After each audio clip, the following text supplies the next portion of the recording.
और मेरा वीडियो आज आप लोग नहीं देख पा रहे हैं क्योंकि पता नहीं कुछ नेटवर्क कनेक्शन प्रॉब्लम है या क्या है। मेरा वीडियो नहीं आ रहा है, ऑडियो आप तक पहुंच ही रहा है, स्लाइड्स आपको मैं दिखाऊंगा। विगत 2003 से हम लोग अनवरत हर माह इस कार्यक्रम को कर रहे हैं, व्याख्यानमाला जो है, और लगभग सारे विषय मधुमेह से संबंधित हम लोग एक से एक बार या अनेक बार कवर कर चुके हैं। इसलिए हमारे सामने एक हमेशा ये चुनौती रहती है कि अगले मीटिंग में, अगले बैठक में हम किस विषय पर बात करें। हालांकि हम लोग कई बार कुछ जो इंपॉर्टेंट चीजें हैं उनको बार बार रिपीट भी करते हैं, क्योंकि सुमिरन करने से ही कल्याण होता है, तो बार बार उन चीजों का सुमिरन करना चाहिए। इस बार मन में यह विचार आया कि मधुमेह में जो औषधियां प्रयोग की जाती हैं उन पर थोड़ा विस्तार पूर्वक हम चर्चा करें। भले ही वो 1, 2, 3, 4 एपिसोड लग जाए, लेकिन मधुमेह में जो औषधियां हैं, जो दवाएं हैं, उन पर कुछ मतलब चिकित्सकीय दृष्टिकोण को लेते हुए आम जन को क्या क्या जानकारी होनी चाहिए दवाओं के बारे में, उतनी जानकारी उनको अवश्य दी जाए। यद्यपि कि मेरे कुछ मित्रों ने कहा कि अब दवा भी पढ़ाने लगोगे रोगियों को, तो फिर हम लोग करेंगे क्या? हमने कहा नहीं, हम करेंगे तो इलाज हम ही, लेकिन कानून पढ़ाना या दवा पढ़ाना, उसकी जानकारी रखना ये बहुत आवश्यक है, क्योंकि जानकारी का अभाव ही जो है वो किसी भी समस्या को, किसी भी चुनौती को निपटने में जो है आपको असहाय कर देता है, ये आपको भ्रमित करता है। तो जितनी ज्यादा जानकारी होगी आप उतने ही सशक्त होंगे, एम्पावर्ड होंगे, और हमारा काम है आपको एम्पावर करना, ताकि आप कोई भ्रमित भी करे तो आप भ्रमित न हो।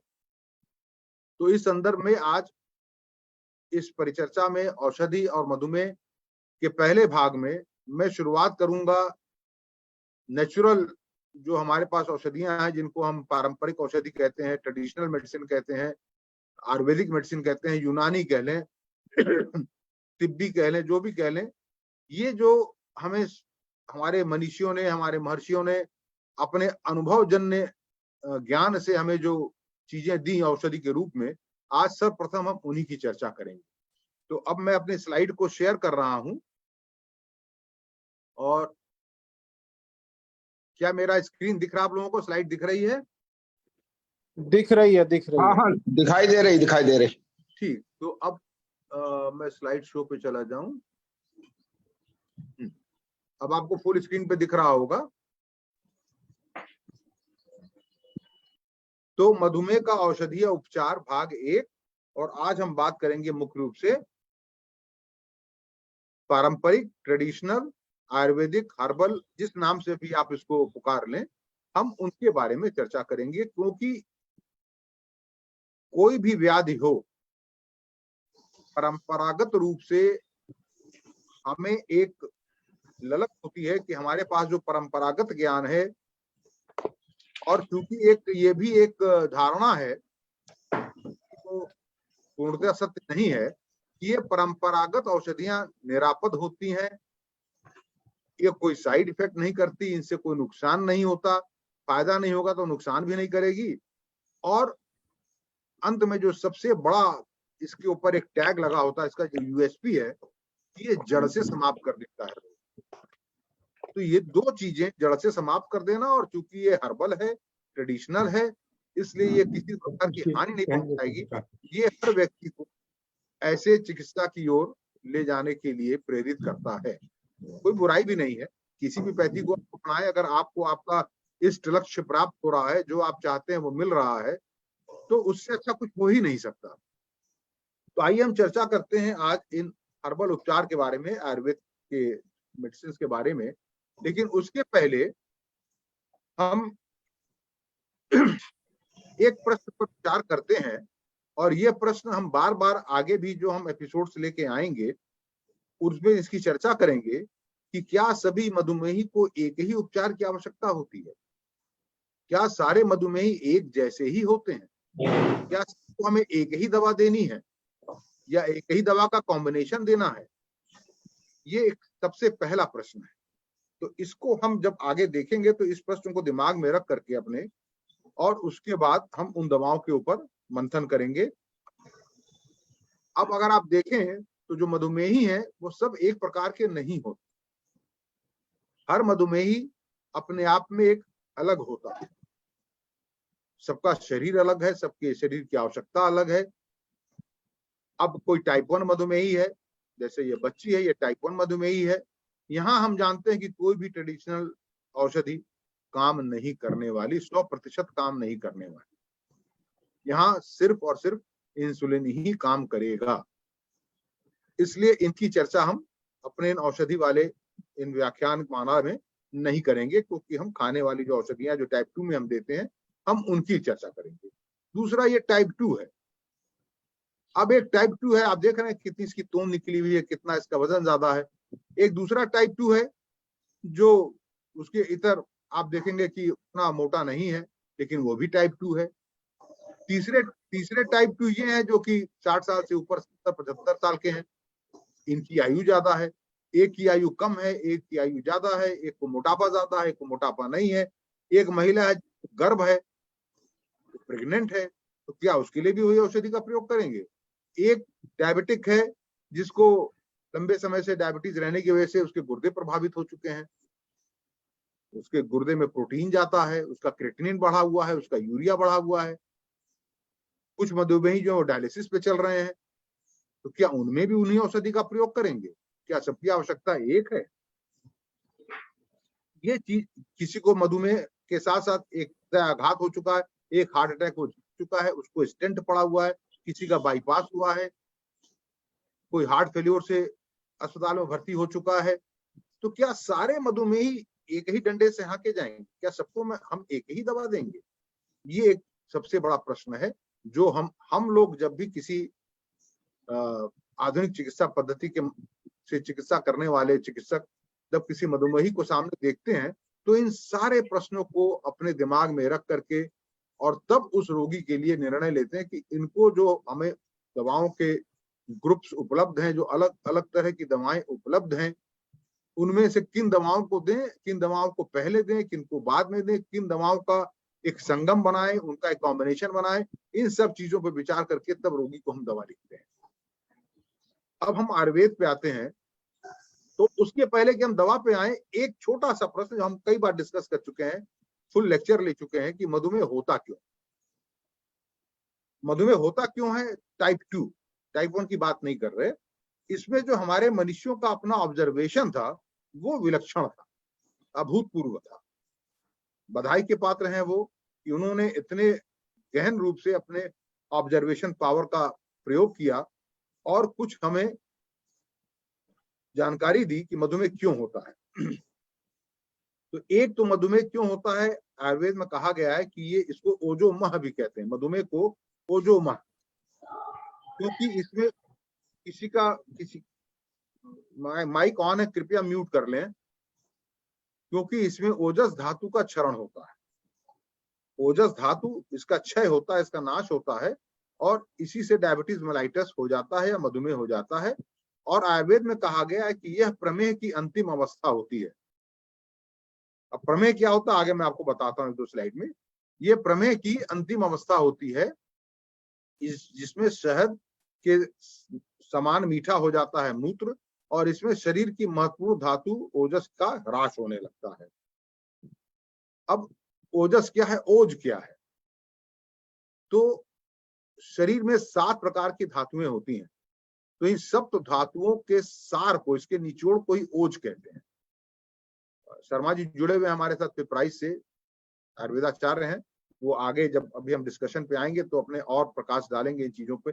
मैं चूंकि आयुर्वेद शास्त्र का ज्ञाता नहीं हूं, जो कुछ भी मैंने स्वयं से अध्ययन किया है, मनन किया है, पढ़ा है, उसके आधार पर जो मैं निकाल पाया हूं, जो मेरे समझ में आया है, वो मैं आपके समक्ष रख रहा हूं। शास्त्रों में इस ओज को बल भी कहा गया है, और महर्षि चरक ने लिखा है कि हृदय में पीले रंग का शुद्ध रुधिर के दर्शन होते हैं और उसी को ओज कहते हैं।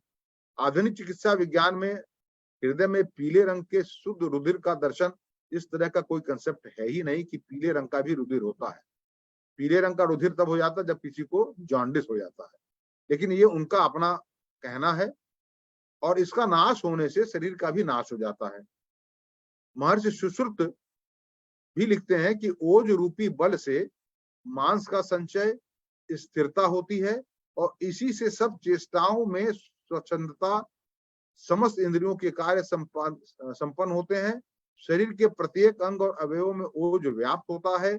ओज क्षय होने से रोगी अनावश्यक बिना किसी कारण के भयभीत होता है, कमजोर हो जाता है, बराबर चिंतन करता है, समस्त इंद्रियां पीड़ा युक्त होती हैं, शरीर कमजोर रहता है, रूखा कांतिहीन हो जाता है, मानसिक शारीरिक विकार होने लगता है और अंत में उसको मधुमेह हो जाता है। जो 7 धातुएं हैं आयुर्वेद के कंसेप्ट में, पहला है रस, जिसको कि हम आधुनिक चिकित्सा विज्ञान में प्लाज्मा के इक्विवेलेंट मान सकते हैं। दूसरा है रक्त या खून या ब्लड। तीसरा है मांस, मांसपेशियां, मसल्स। मेद मतलब वसा, फैट। अस्थि मतलब हड्डियां। मज्जा मतलब हड्डियों के अंदर का मैरो, बोन मैरो। और शुक्र, पुरुष में शुक्र, स्त्रियों में डिंब, प्रजनन संबंधी उत्तक, रिप्रोडक्टिव टिश्यू। ये 7 धातुएं हैं और इन्हीं का निचोड़ जो है वो ओज है। अब सुश्रुत निदान में कहा गया है कि सर्व एव प्रमेहास्तु कालेन अप्रतिकारिण मधुमेहत्वम आयांति तदा असाध्यता भवति ही। मतलब इसका क्या है कि सभी प्रकार के प्रमेह यदि समय पर ठीक प्रकार से उपचारित न किए जाएं तो पूर्णतया मधुमेह में परिवर्तित होकर असाध्य हो जाते हैं। यानी सुश्रुत जी का कहना है कि एक बार अगर आपको मधुमेह हो गया, पूर्ण रूप से मधुमेह हो गया, तो फिर वो असाध्य है।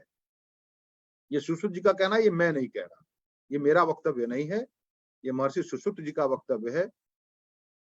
और आज जो लोग डंके की चोट पर जड़ से इलाज करने का दावा करते हैं, तो या तो सुश्रुत जी के ज्ञान को झुठलाते हैं या शायद उन्होंने उनसे आगे कुछ ज्ञान प्राप्त किया है। सुश्रुत कहते हैं कि यह असाध्य हो जाता है। अब all types of प्रमेह if not treated timely finally get fixed as diabetes and become incurable। अब प्रमेह रोग क्या है? उनका सभी प्रकार के प्रमेह जब सही समय पर सही प्रकार से उपचारित न किए जाएं तो पूर्णतया मधुमेह में परिवर्तित होकर असाध्य हो जाता है। तो प्रमेह जो है ये प्र उपसर्ग पूर्वक में धातु लगाने पर बनता है और इसका तात्पर्य है अधिक मात्रा में विकार युक्त मूत्र का निकलना। यानी अगर आपके मूत्र में किसी भी प्रकार का एबनॉर्मल कॉन्स्टिट्यूएंट निकल रहा है, यानी पेशाब में प्रोटीन आ रहा है, पेशाब में ब्लड आ रहा है, पेशाब में पसल्स आ रहे हैं, पेशाब में आपके यूरिक एसिड आ रहा है, पेशाब में आपके ऑक्सिलेट क्रिस्टल्स आ रहे हैं, फॉस्फेट क्रिस्टल्स आ रहे हैं, बाइल आ रहा है बहुत ज्यादा, किसी भी प्रकार का अगर तत्व जो पेशाब में निकल रहा है जो सामान्यता नहीं रहता, तो वह प्रमेह है। और आयुर्वेद में प्रमेह के 20 प्रकार वर्णित हैं। 20 प्रकार वर्णित हैं, मैं 20 का वर्णन नहीं दूंगा, लेकिन 20 प्रकार के प्रमेह वर्णित हैं कि कब कब पेशाब में क्या निकलने पे उसको एक स्पेसिफिक उन्होंने नामकरण भी दे रखा है। ये उनका ऑब्जर्वेशन पावर है, जिसको मैं हमेशा प्रणाम करता हूं। लेकिन अब अगर इस हिसाब से देखें तो यदि किसी को जॉन्डिस है और उसके मूत्र में बहुत अधिक बाइल निकल रहा है, या लिवर विकार है और उसके मूत्र में बहुत अधिक बाइल निकल रहा है, बिलिरुबिन निकल रहा है, यूरोबाइलोजन निकल रहा है, तो क्या अगर उसका उपचार न किया जाए तो वो पूर्णतः मधुमेह में परिवर्तित हो जाएगा? आधुनिक चिकित्सा विज्ञान ऐसा नहीं मानता। किसी के गुर्दे में कोई विकार हो गया, कोई ट्यूमर हो गया, वहां से रक्त का रिसाव शुरू हो गया, पेशाब में रक्त आ रहा है, पथरी है वहां से रक्त आ रहा है, तो क्या वो मधुमेह में परिवर्तित हो जाएगा? ऐसा नहीं होता। किसी के पेशाब में ऑक्सिलेट क्रिस्टल्स बहुत ज्यादा आ रहे हैं, यूरिक क्रिस्टल्स बहुत ज्यादा आ रहे हैं, तो क्या वो मधुमेह ही हो जाएगा? ऐसा भी नहीं होता। लेकिन आयुर्वेद का मानना यह है कि अगर मधुमेह अगर किसी भी प्रकार का प्रमेह है और वो अगर ठीक से उपचारित न किया जाए तो वो मधुमेह में परिवर्तित हो जाता है। तो ये थोड़ा सा एक जो पारंपरिक ज्ञान है और आज का जो हमारा ज्ञान है उसमें एक तारतम्य नहीं बैठ पाता। चरक संहिता में जो मधुमेह का कारण बताया गया है, एक मिनट, गिरजा घंटी बजा दो, ले लो।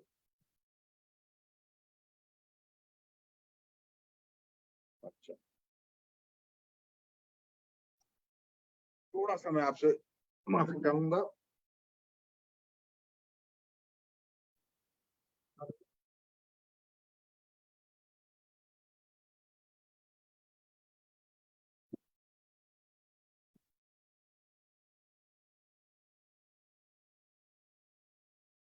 तो चरक संहिता में मधुमेह का जो कारण बताया गया है कि ओजः पुनर्मधुर स्वभावम तद रौक्ष्याद वायु कषायत्वेनाभि संसृज्य मूत्राशवा अभिवन मधुमेहम करोति। मधुमेह क्या है? ये कफ मेद आदि के द्वारा आवरण वात प्रकोपक व्याधि है।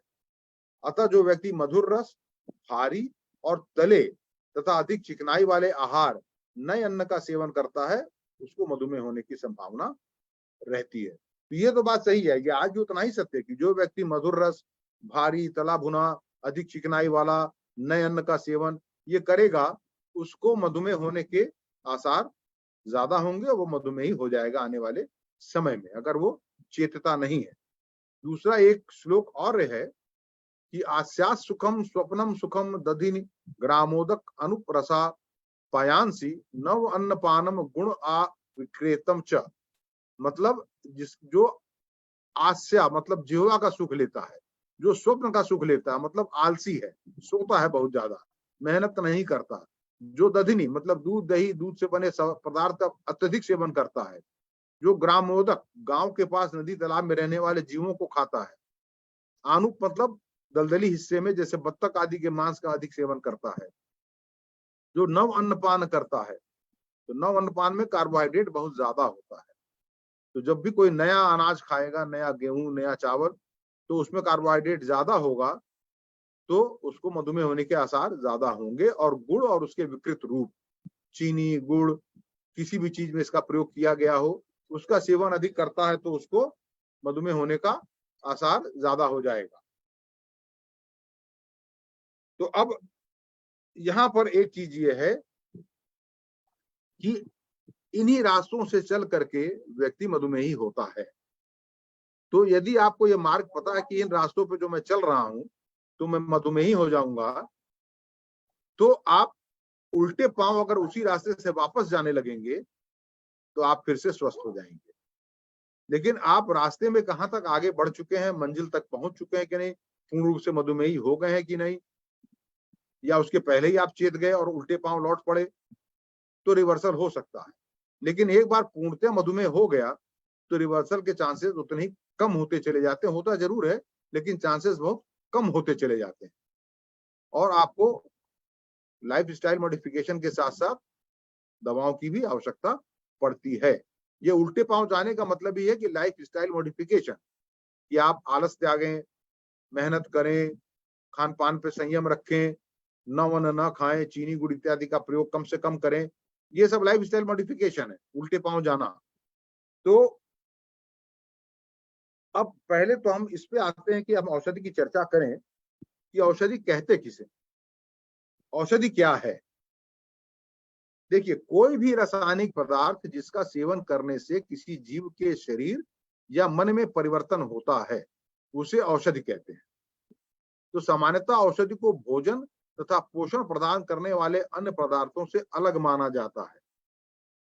मतलब मेथी को अगर आप सब्जी में छौंक लगाने के लिए और इडली डोसा बनाते समय जब आप दाल भिगोते हैं उसमें कुछ दाने मेथी के डालते हैं, तो वो भोजन है या पोषण प्रदान करने वाला पदार्थ हो गया। करेला खा रहे हैं, सब्जी है।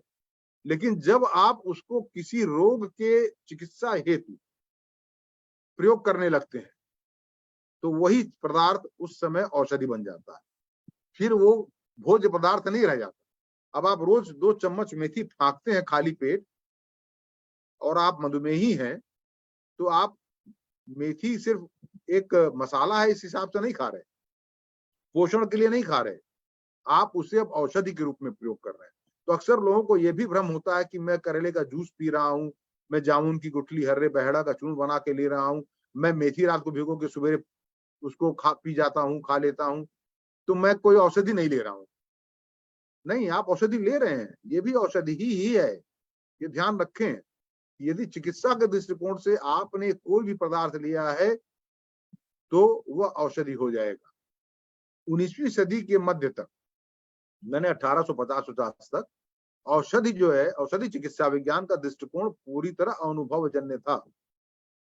यानी जो हमारे अनादिकाल से ये जो महर्षि हुए हैं, धन्वंतरी से लेकर सुश्रुत और चरक और वांगभट्ट, माधवकर, ये सब जितने भी हुए हैं, इन्होंने जो औषधियां बताई हकीम लुकमान हो, ये अनुभव से बताया, प्रयोग करके, मतलब प्रयोगशाला में प्रयोग करके या किसी के ऊपर साइंटिफिक प्रयोग करके नहीं बताया। इन्होंने अनुभव से अपने जो ज्ञान गर्जित किया कि इस रोग में, इस व्याधि में अगर इन इन चीजों को हम देते हैं तो लाभ मिलता है, उसको डॉक्यूमेंट किया, कुछ और रोगियों में दिया, देखा कि हाँ ये लाभ हम जो पा रहे हैं वो कई रोगियों में मिला, उसको फिर डॉक्यूमेंट किया और उसको एक चिकित्सा पद्धति में डाला कि ये चीजें इन व्याधियों में देनी चाहिए।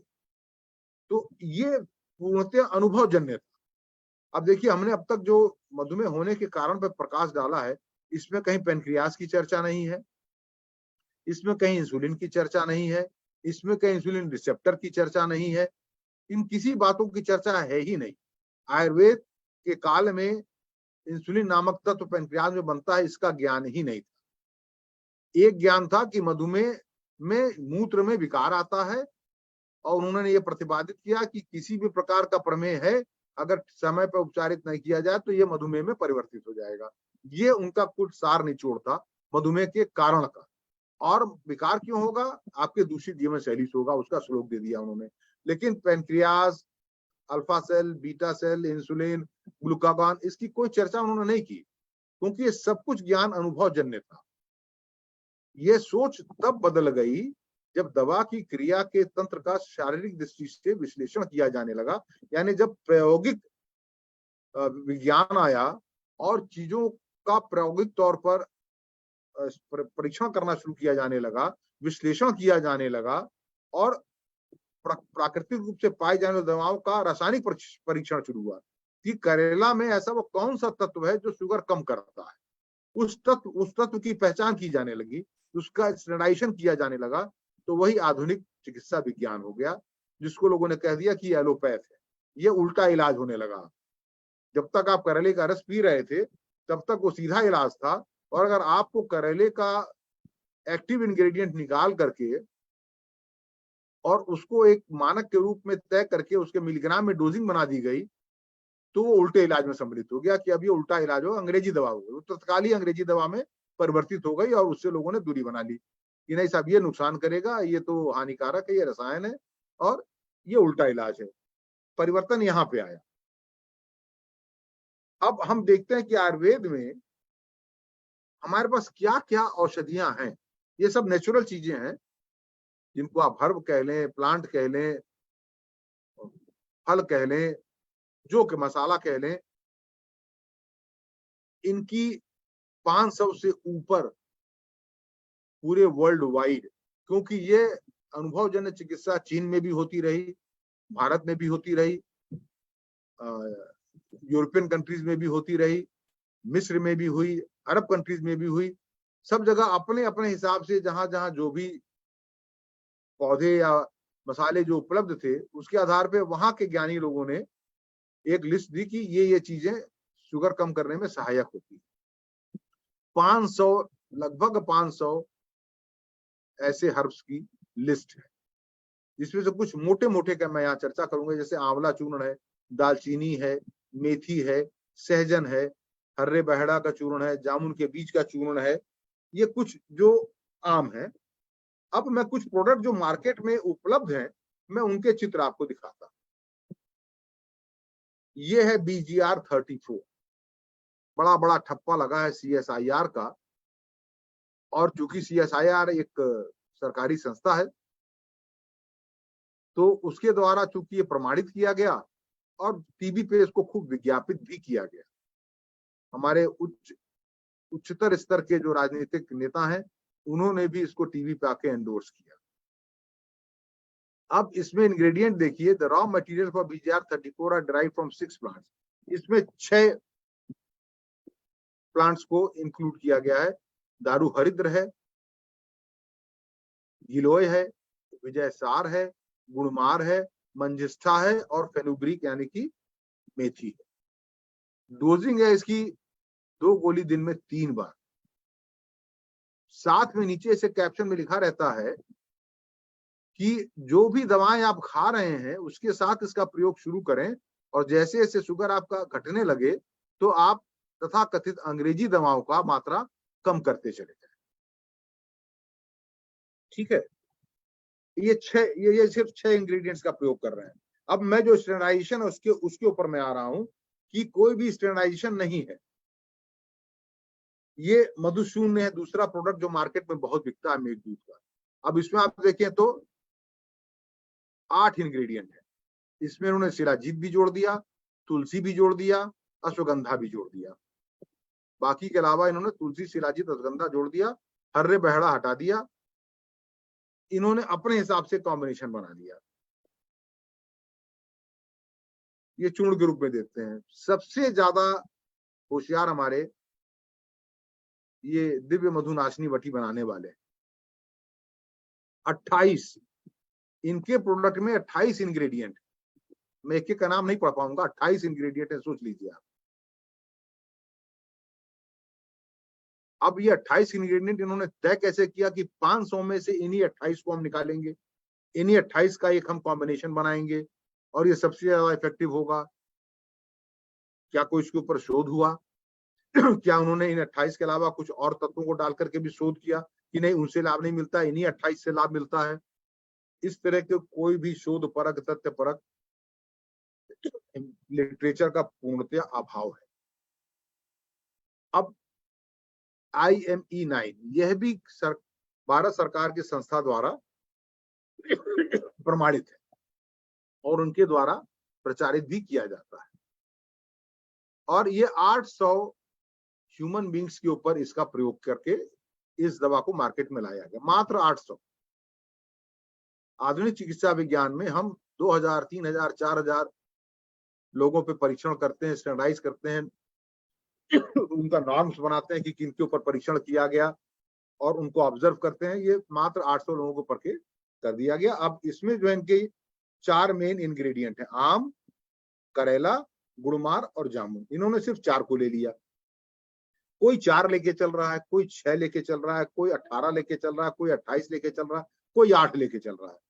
किसी प्रकार का कोई मानक है ही नहीं।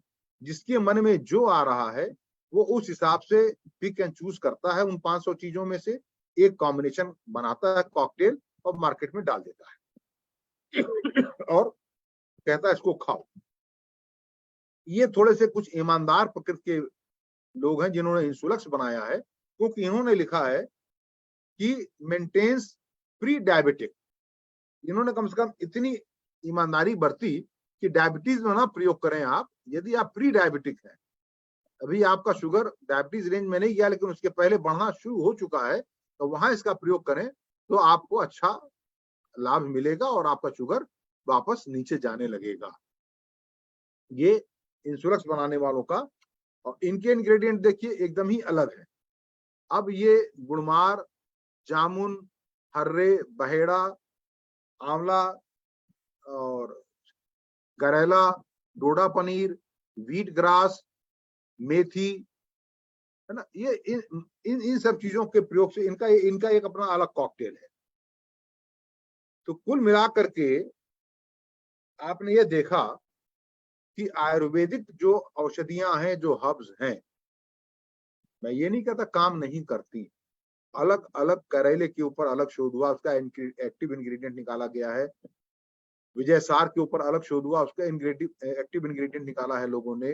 गुड़मार का निकाला है, प्रयोग किया है, शुगर कम होता है। लेकिन शुगर कम करने की प्रॉपर्टी बहुत कम होती है, 0.5 HbA1c से कम होती है, 0.2, 0.3 से ज्यादा नहीं होती। और ये कहीं भी मेंशन्ड नहीं है कि यदि आप 2 हर्ब मिला देंगे तो 0.2 का बढ़कर के 0.4 हो जाएगा, 3 मिला देंगे तो 0.6 घटा देगा, 8 मिला देंगे तो वो 1 से ऊपर घटा देगा। ऐसी कहीं कोई शोध की ही नहीं गई है कि अगर हम 28 हर्ब हमने मिला दिया तो ये HbA1c हमारा 10 से घटा के सीधे 5 पे ले आएगा। तो हमने 2 ही डाला है तो 0.5 घटाएगा या 0.2 घटाएगा या 0.4 घटाएगा।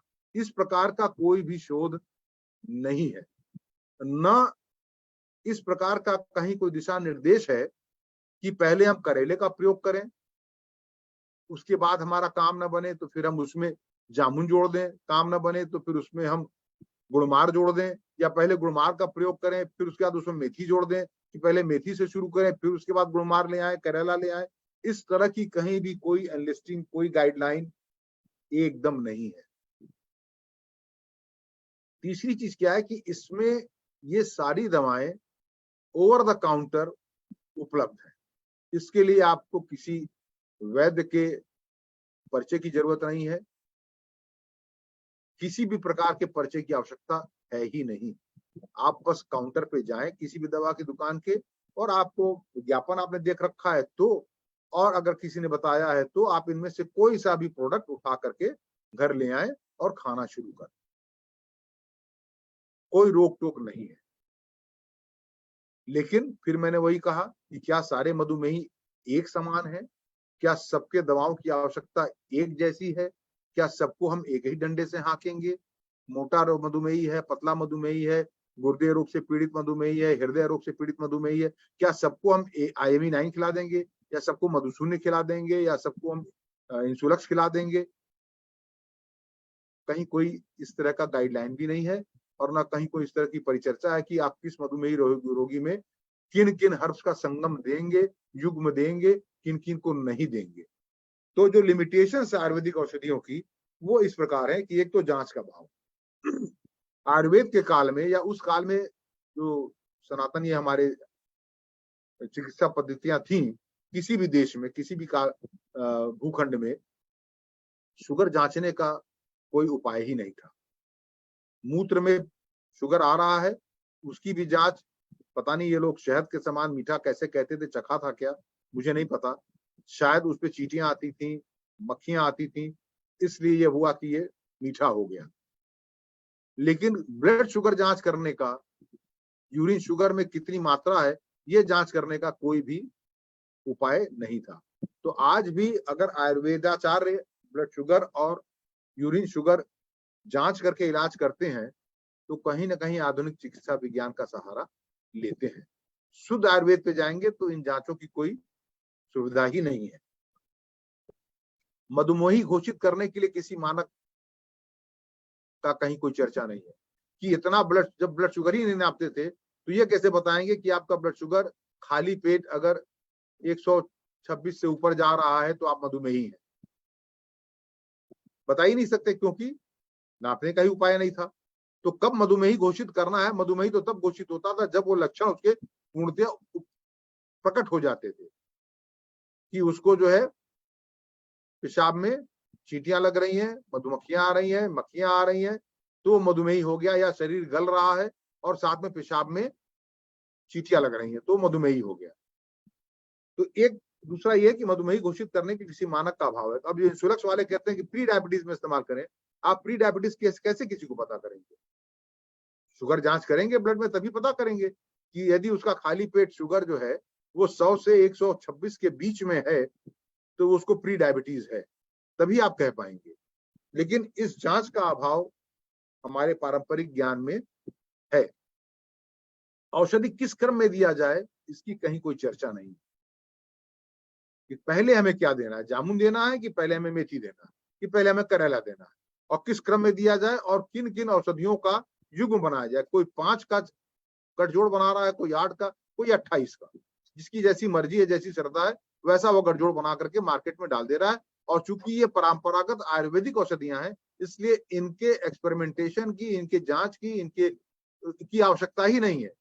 आप भी घर बैठे 5 चीजों को आप पीस करके एक चूर्ण बना लें, और ये भी नहीं है कि कौन सी चीज कितने मिलीग्राम में होगी, इसका भी कहीं कोई स्पष्ट वर्णन नहीं है कि मेथी कितना होना चाहिए और हर्रे कितना होना चाहिए, बहेड़ा कितना होना चाहिए। कोई स्पष्ट वर्णन मुझे तो नहीं मिला, मैं जो ढूंढा।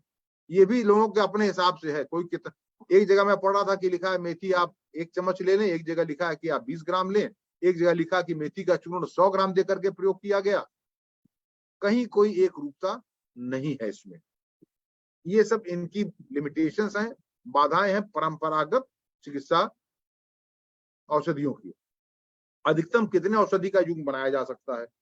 कि भाई मान लीजिए, जैसे आधुनिक चिकित्सा विज्ञान में हम कहते हैं कि हमारे पास जो भी 6, 7, 8 ग्रुप्स की दवाएं हैं, अगर उनमें 2 या 3 से अधिक अलग अलग ग्रुप की दवाओं का हमने किसी रोगी के ऊपर इस्तेमाल किया, और इस्तेमाल करने के बाद यदि हमको उसका ब्लड शुगर मानक तक हम नहीं पहुंचा पा रहे हैं, कंट्रोल नहीं कर पा रहे हैं, तो हम कह देते हैं कि आपके ऊपर खाने की दवाएं फेल हो गई, OAD failure, oral anti diabetic agent fail हो गई, ओरल, तो ऐसे रोगियों को फिर हम सलाह देते हैं कि आपके शरीर के अंदर पैंक्रियाज के द्वारा इंसुलिन बनाने की क्षमता खाने वाली दवाओं के दबाव में भी काम नहीं कर पा रही है, क्षमता बहुत कम हो गई है और अब आपको बाहर से इंसुलिन का सहारा लेना चाहिए। आपके शरीर में जो इंसुलिन की कमी है उसकी भरपाई करें, अन्यथा आपके अंगों को नुकसान पहुंचेगा। तो हमारे स्पष्ट गाइडलाइन है कि 2 या 3, इसके ऊपर आपको बढ़ने की आवश्यकता नहीं। इसके बाद फिर आप इंसुलिन की बात करें रोगी से। लेकिन आयुर्वेद में अधिकतम कितने औषधियों का युग्म बनाए, कॉम्बिनेशन बनाए, इसका कोई स्पष्ट दिशा निर्देश नहीं है। और आपने देखा भी कहीं 5 है, कहीं 8 है, कहीं 6 है, कहीं 28 है। तो ये एक बहुत बड़ा एक अभाव है कि हम कितने दवाओं का, कितने हर्ब्स का एक साथ प्रयोग कर लें और कितने के बाद हम रुक जाएं कि अब काम नहीं बन रहा भाई, अब तुम इंसुलिन ले लो। रोगी विशेष के अनुसार किस औषधि का युग्म प्रयोग किया जाए, इसकी भी कहीं कोई चर्चा नहीं है। तो धन्यवाद। संक्षेप में जो मैं समझ पाया था वो मैंने आपके सामने रखा। अब मैं इसको परिचर्चा के लिए खोल रहा हूं और सबसे पहले मैं उमाशंकर शर्मा जी पिपराइच से हमारे साथ जुड़े हुए हैं। आप आयुर्वेदाचार्य हैं और मुझे काफी ज्ञान देते हैं। मैं जब भी कहीं फंसता हूं या मुझे आयुर्वेद से संबंधित यदि मुझे कोई सूचना लेनी होती है तो मैं इनसे लेता हूं। उमाशंकर जी, अगर आप अपने आप को अनम्यूट करके कुछ इस पे और प्रकाश डाल पाए जिससे हमारे सारे लोग जो जुड़े हैं उनको लाभ मिले तो अच्छा होगा। आप अनम्यूट कर लें अपने आप को, आपका माइक म्यूट है।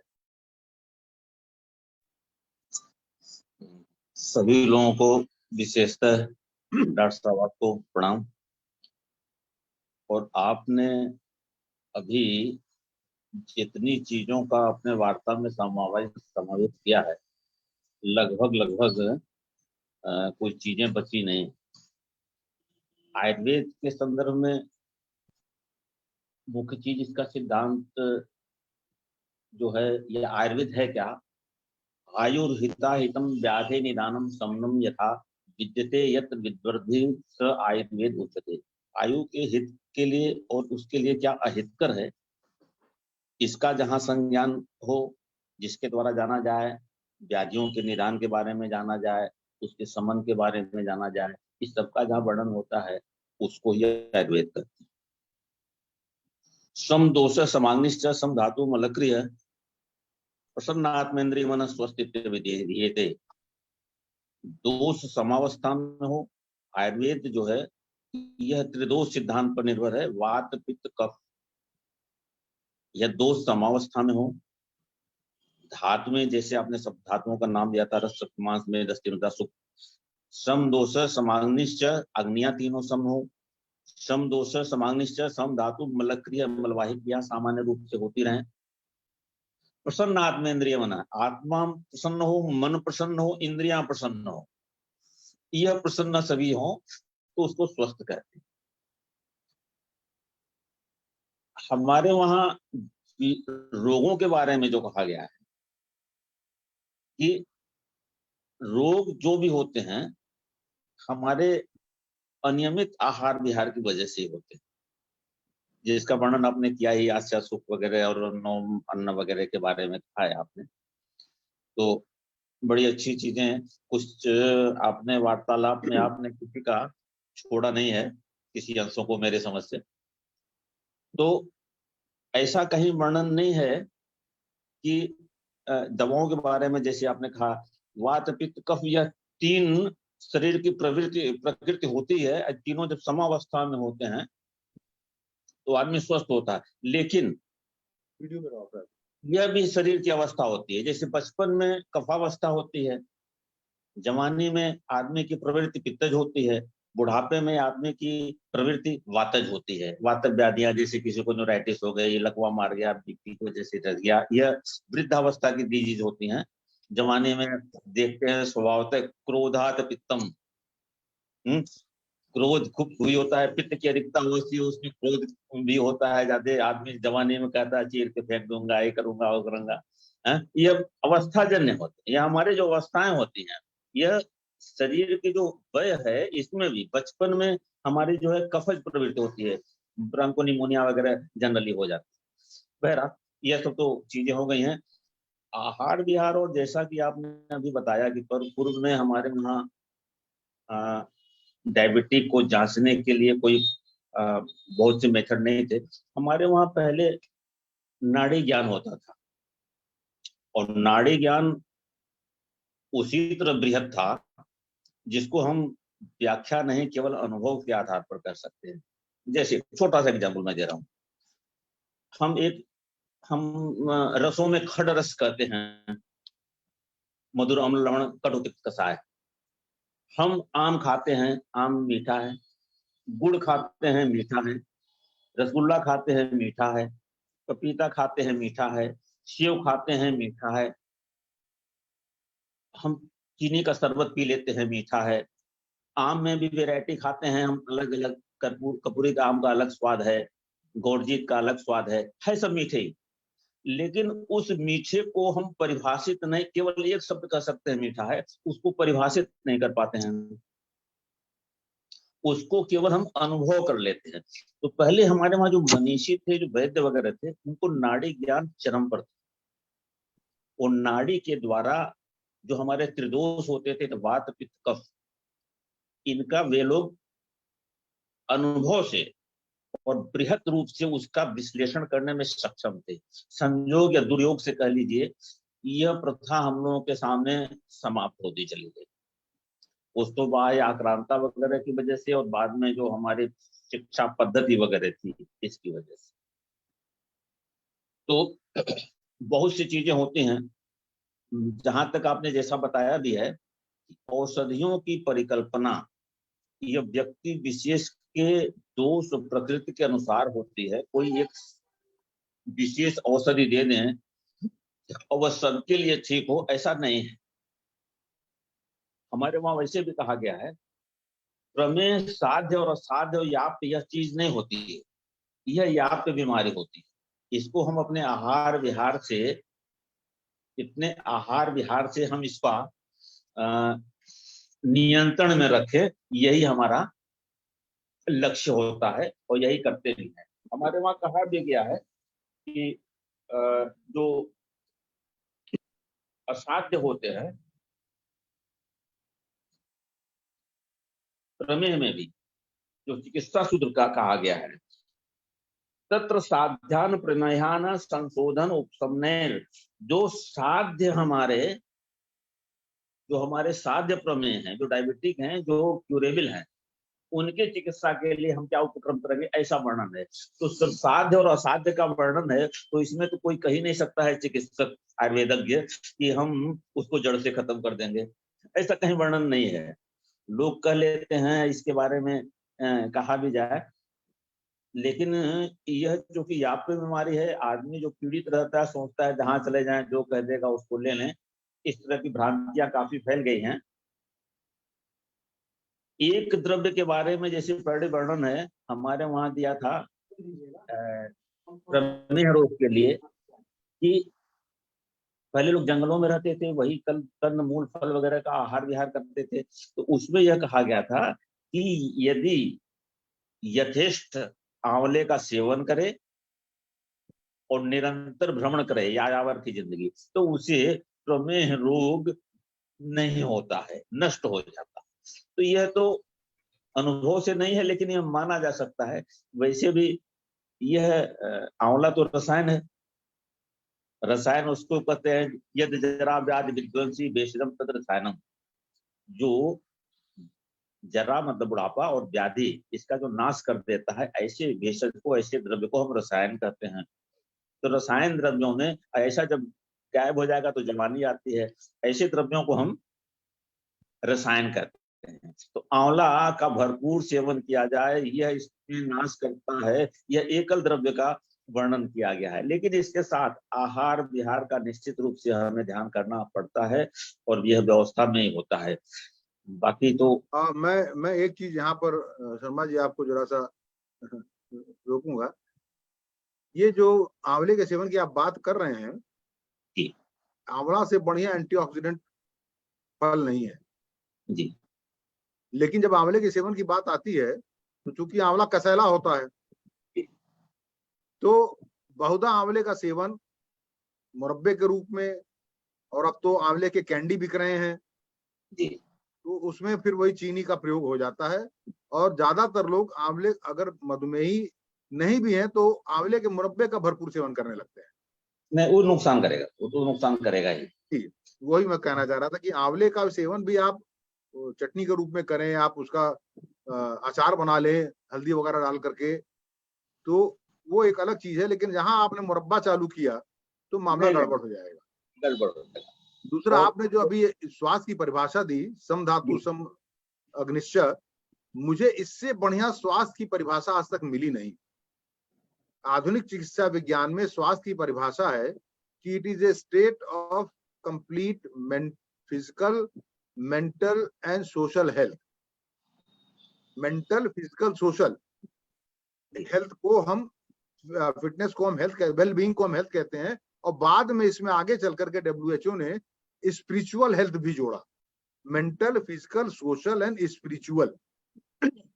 तो आप आयुर्वेद में जो हजारों वर्ष पहले कह दिया गया कि प्रसन्न आत्मा, वो क्या है, प्रसन्न आत्मा ना केंद्र, मतलब जहाँ मन आत्मा सब प्रसन्न हो। हाँ, आत्मा मन प्रसन्न हो, इंद्रिया प्रसन्न हो, मतलब तो विजिबल हो। ये स्पिरिचुअल हेल्थ हुआ। ये WHO ने बहुत बाद में जोड़ा है। तो हमारे मनुष्यों ने तो स्वास्थ्य की इतनी सार गर्भित परिभाषा दी है कि मुझको इससे ज्यादा कंपोजिट कंप्लीट परिभाषा आज तक मिली नहीं है, मैं सही बताऊं। मैं दूसरी चीज पे आता हूं। मैं अब जरा सा कैलाश जी के पास चलूंगा। कैलाश जी, आप जुड़े हुए हैं, अनम्यूट कर लें। कि जैसे अभी हमारे उमाशंकर जी ने भी कहा कि रोगी के प्रकृति के अनुसार हमको दवा देनी है, वातज है, पित्तज है, कफज है, आयु क्या है। लेकिन ये जो पेटेंटेड, जो मैंने 4-6 आपको प्रोडक्ट्स दिखाए, मधुशून्य और इंसुलक्स और मधुनाशनी, ये जो मार्केट में खुलेआम बिक रहे हैं विद डिफरेंट कॉम्बिनेशंस, इनके लिए आपको प्रिस्क्रिप्शन की जरूरत भी नहीं। क्या ये आयुर्वेद शास्त्र सम्मत है? क्या ये सबको एक जैसा दिया जाना चाहिए? क्या ये गलत नहीं हो रहा है कि सबको आप एक ही दवा दे रहे हैं ओवर द काउंटर, कोई भी आए लेके चला जाए? कैलाश जी,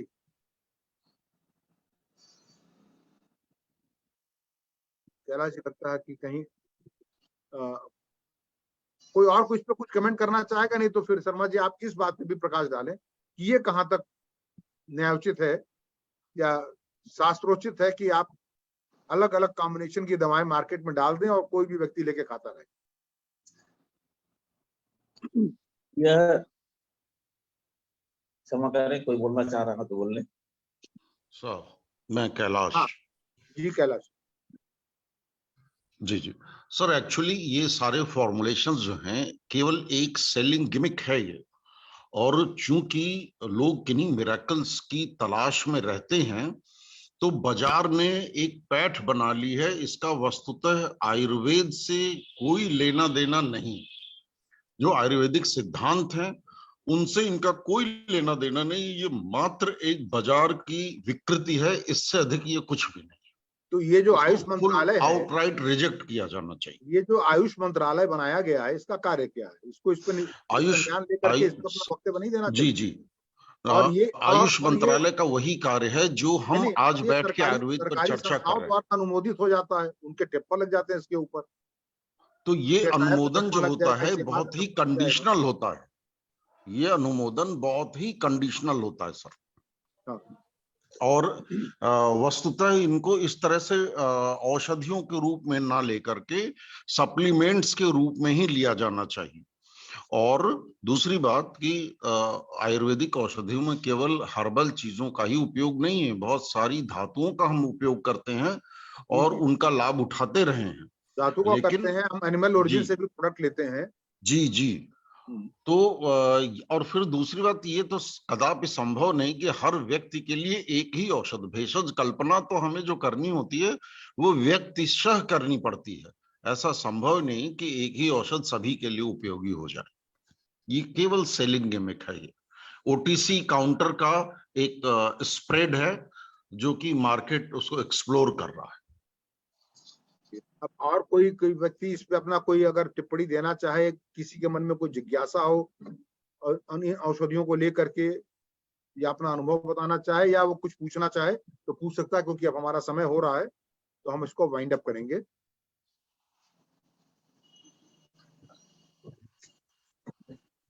अत्यंत ही सुंदर प्रकार से आज का ये जो डिस्कशन है इसको कंडक्ट किया गया और इसमें आयुर्वेदाचार्य जी ने भी अपने विचार व्यक्त किए और जो एक मन में भ्रांति बैठी रहती है आमतौर पे कि